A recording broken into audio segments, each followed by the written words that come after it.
Hello बच्चों। आज हम क्लास फिफ्थ के इंग्लिश की जो न्यू एनसीईआरटी बुक है संतूर, उसका यूनिट 3 वाटर का चैप्टर नंबर 5 द फ्रॉग करने जा रहे हैं। बच्चों ये इस चैप्टर का एक शॉर्ट समरी वीडियो है। अगर आपको लाइन बाय लाइन अच्छे से इस चैप्टर का मतलब जानना है तो आप हमारे चैनल की प्लेलिस्ट में जाकर के एक डिटेल्ड वीडियो अपलोडेड है, उसे देख सकते हैं।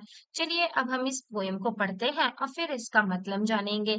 I sit in ponds and in the rain, or hop about in a muddy drain. As a tadpole, I swim with cheer, a tiny fish-like thing so clear. I flick my tongue to catch my food. It works so fast. No, that's quite good. I live on land and water too, in places damp with a drop of dew. My colors matches the plants and trees. I hide so well in grass and leaves, but snakes are near. I must beware, or else they will catch me unaware. I croak my song, they sound so loud, yet in my pond I feel so proud. I hop around, I jump so high, up I go into the sky. With webbed feet I swim with ease and leap so high in joyful breeze. तो I hope बच्चों आपको ये सारे words अच्छे से पढ़ने आ रहे होंगे। बच्चों यहाँ इस पोयम में एक मेंढक है, एक फ्रॉग है जो कि कह रहा है कि मैं बारिश के समय पॉन्ड यानी कि तालाब में बैठता हूँ और मडी ड्रेन जहाँ पर भी कीचड़ वाली जगह होती है वहां पर कूदता रहता हूँ।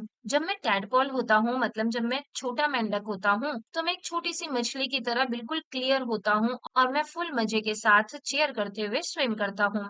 इसके आगे ही मेंढक बता रहा है कि मैं अपनी टंग को फ्लिक करके अपनी जीभ को बाहर निकाल के अपना खाना पकड़ता हूँ और ये इतनी तेजी से काम होता है जो कि मेरे लिए बहुत ही अच्छा है। अदरवाइज मेरा जो शिकार है, मेरा जो खाना है वो उड़ जाएगा, भाग जाएगा और मुझे खाना ही नहीं मिलेगा। इसलिए जब मेरी जीभ बहुत ही तेजी से अपना खाना पकड़ती है तो ये मेरे लिए बहुत ही अच्छी बात है। फिर इसके बाद वो मेंढक बता रहा है कि मैं जमीन पर भी रहता हूँ और पानी में भी रहता हूँ और ऐसी गीले जगह पर भी रहता हूँ जहाँ पर ड्यू यानी कि ओस की बूंदें पड़ी होती हैं। मेरा जो कलर है वो प्लांट्स और ट्री से मैच करता है, मतलब मैं हरे रंग का होता हूँ और वो भी ऐसे शेड का कि मैं प्लांट और ट्री से बहुत ही अच्छे से मैच हो जाता हूँ। इसी वजह से मैं ग्रास और लीव्स में बहुत ही अच्छे से छुप पाता हूँ। लेकिन जब मेरे आसपास सांप रहते हैं तब मुझे बिवेयर रहने की, सावधान रहने की जरूरत होती है। अदरवाइज अगर मैं अनअवेयर रहूंगा तो वो मुझे पकड़ लेंगे और मार देंगे, खा जाएंगे। तो ये फ्रॉग कह रहा है कि मैं अपनी क्रॉकिंग साउंड में गाना गाता हूँ और बहुत ही तेजी से गाता हूँ और अपने पॉन्ड में बैठे हुए, अपने तालाब में बैठे हुए बहुत ही प्राउड फील करता हूँ। मैं अपने आसपास हॉप करता हूँ, जंप करता हूँ और मेरी जो जंप होती है वो इतनी हाई होती है, इतनी ऊंची होती है कि मुझे ऐसा लगता है कि मैं आसमान के पार चला जाऊंगा। मेरे जो पैर होते हैं वो वेब्ड फीट होते हैं, मतलब जालीदार मेरे पैर होते हैं जिनकी वजह से मुझे स्विम करने में बहुत ही आसानी होती है और मुझे इस जॉयफुल ब्रिज में लीप करना, उछलना कूदना बहुत ही पसंद है। थैंक यू बच्चों फॉर वॉचिंग।